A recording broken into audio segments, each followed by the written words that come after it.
জল নেই, স্নান করতে পারতেছি না। पानी नहीं है, वो तो आ रहा था कि लेकिन अभी पानी नहीं है। দুবেলা বেচকে কি ইভেন্ট করবার, বডিতে তো প্রোটিন তো লাগে। এইভাবে যদি হয় তাহলে প্লেয়ারদের ইনজুরি বাড়বে। কি বলবেন স্যার? মালদায় 4 দিনের স্টেট গেমসের দায়িত্বে ছিলেন চেয়ারম্যান স্বরূপ বিশ্বাস। শুরুর দিন থেকেই অভিযোগ ছিল চূড়ান্ত অব্যবস্থার। প্রতিযোগীদের থাকা, খাওয়া, দুর্ঘটনাপ্রবণ মাঠে খেলা দেওয়া বাদ ছিল না কিছুই। এই পরিস্থিতিতে যে রাজ্য গেমসের মতো প্রতিযোগিতা হতে পারে, খেলাধুলার অতি বড় শত্রুও ভাবতে পারেনি, কিন্তু স্বরূপ বিশ্বাস ভাবতে পেরেছেন। এমন দুর্যোগপূর্ণ প্রতিযোগিতা উতরে দেওয়ার জন্য মালদাবাসীকে ধন্যবাদ জানানো ছাড়া আর কি বা করতে পারেন চেয়ারম্যান? এত সুন্দর আয়োজন করার জন্য অনেক অনেক ধন্যবাদ। এর পরের বার কোথায় হবে, কোন প্ল্যানিং হয়ে যাবে।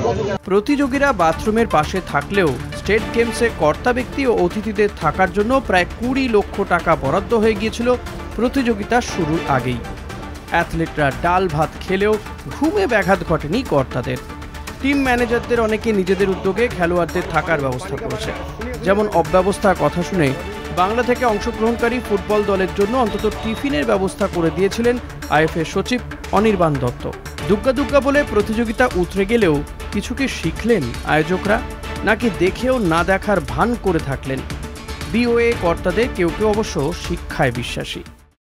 এই শূন্যটাই হয়তো একদিন 100 হবে, এই শূন্যটাই হয়তো একদিন 100 হবে।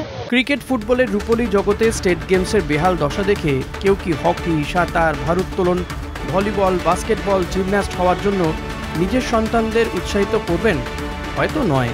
ঠান্ডা ঘরে বসে সমালোচনা করা যায় অলিম্পিক্স, এশিয়াডে ভারতের পদক তালিকা নিয়ে, কিন্তু এর জন্য দোষী কারা? গলত তো ঘোরাতেই। মালদা থেকে গৌতম চক্রবর্তীর রিপোর্ট, কলকাতা টিভি।